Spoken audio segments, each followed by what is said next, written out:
ಸಾರಿಗೆ ನೌಕರರು ಮತ್ತೆ ಮುಷ್ಕರದ ಕಹಳೆಯನ್ನ ಮೊಳಗಿಸಿದ್ದಾರೆ.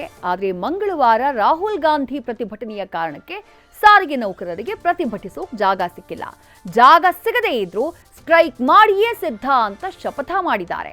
ಹಾಗಾದ್ರೆ ಸಾರಿಗೆ ನೌಕರರು ಪ್ರತಿಭಟನೆಗೆ ಕಂಡುಕೊಂಡಂತಹ ಸ್ಥಳ ಯಾವುದು ಗೊತ್ತಾ? ಇದು ಪ್ರೊಟೆಸ್ಟ್ ಫ್ರಮ್ ಹೋಮ್ ಹೋರಾಟ.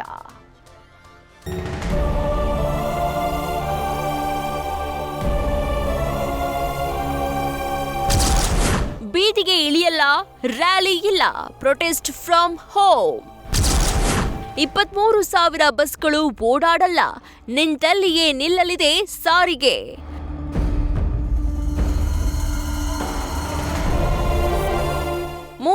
ತಿಂಗಳ ಹಿಂಬಾಕಿ ಹಣ ಪಾವತಿ, ವೇತನ ಹೆಚ್ಚಳ ಸೇರಿದಂತೆ ಪ್ರಮುಖ ಬೇಡಿಕೆಗಳನ್ನು ಮುಂದಿಟ್ಟುಕೊಂಡು ಸಾರಿಗೆ ನೌಕರರ ಜಂಟಿ ಕ್ರಿಯಾ ಸಮಿತಿ ಇದೇ ಮಂಗಳವಾರ ಅಂದ್ರೆ ಆಗಸ್ಟ್ 5ಕ್ಕೆ ಮುಷ್ಕರಕ್ಕೆ ಕರೆ ಕೊಟ್ಟಿದೆ.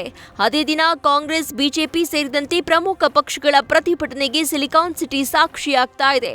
ಹೀಗಾಗಿ ಏನೇ ಆದರೂ ಸರಿ, ಇಟ್ಟ ಹೆಜ್ಜೆ ನಾವು ಹಿಂದಿಡಲ್ಲ, ಬೀದಿಗೂ ಇಳಿಯಲ್ಲ, ಮನೆಯಲ್ಲಿ ಕೂತೆ ಮುಷ್ಕರ ಮಾಡಲು ಸಿದ್ಧ ಅಂತಿದೆ ಸಾರಿಗೆ ನೌಕರರ ಜಂಟಿ ಕ್ರಿಯಾ ಸಮಿತಿ. ಇವಾಗ ಅವರು ಕೂಡ ತಯಾರಾಗ್ತಿದ್ದಾರೆ. ಒಂದು ಎಸ್ಮಾ ಹಾಕಿದರು, ಇನ್ನೊಂದು ಲೇಬರ್ ಕಮಿಷನ್ ಹತ್ರ ಮೀಟಿಂಗ್ ಕರೆಸಿದರು ಮುಷ್ಕರ ಬ್ಯಾನ್ ಮಾಡೋದಕ್ಕೆ. ಆಮೇಲೆ ಸಾರಿಗೆ ಖಾಸಗಿಯವ್ರ ಹತ್ರ ಎಲ್ಲ ಮಾತಾಡಿದ್ದಾರೆ. ಅವರು 11,000 ಬಸ್ ಹಾಕ್ತಾರಂತೆ. ಇದು ಹಿಂದೆ ಹಲವಾರು ಸಲ ಈ ಪ್ರಯೋಗಗಳೆಲ್ಲ ಫೇಲ್ ಆಗಿದೆ. ಅದರಿಂದ ಯಾವುದ್ರ ಬಗ್ಗೆ ನಮಗೇನು ಯೋಚನೆ ಇಲ್ಲ. ನಮಗೆ ಅನ್ಯಾಯ ಆಗಿದೆ, ನ್ಯಾಯ ಸಿಕ್ಕಬೇಕು, ಹೋರಾಟ ಮಾಡ್ತೀವಿ.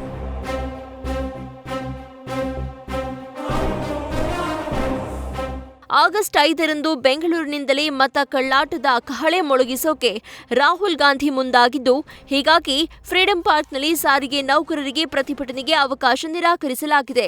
ಇದಕ್ಕೆ ಸೆಡ್ಡು ಹೊಡೆಯಲು ಚಾಲಕರು, ನಿರ್ವಾಹಕರು ಮನೆಯಲ್ಲಿಯೇ ಕೂರೋ ನಿರ್ಧಾರ ಮಾಡಿದ್ದಾರೆ. ಇವತ್ತು ರಾಹುಲ್ ಗಾಂಧಿ ಅವರು 5ನೇ ತಾರೀಕಿನ ಬರ್ತಾ ಇದ್ದಾರೆ ಇಲ್ಲಿಗೆ. ಯಾಕೆ ಬರ್ತಿದ್ದಾರೆ? ಅನ್ಯಾಯ ವಿರುದ್ಧ ಹೋರಾಟ ಮಾಡೋಕ್ಕೆ ಅಂತ. ಆದರೆ ಅವರ ಸರ್ಕಾರವೇ ಇಲ್ಲಿ 1.25 ಲಕ್ಷ ಜನರಿಗೆ ಅನ್ಯಾಯ ಮಾಡಿದೆ ಅಂತ ಅವ್ರಿಗೆ ಮನವರಿಕೆ ಮಾಡ್ತಾಯಿದ್ದೀವಿ ನಾವು. ನಿಜ ದುರದೃಷ್ಟ.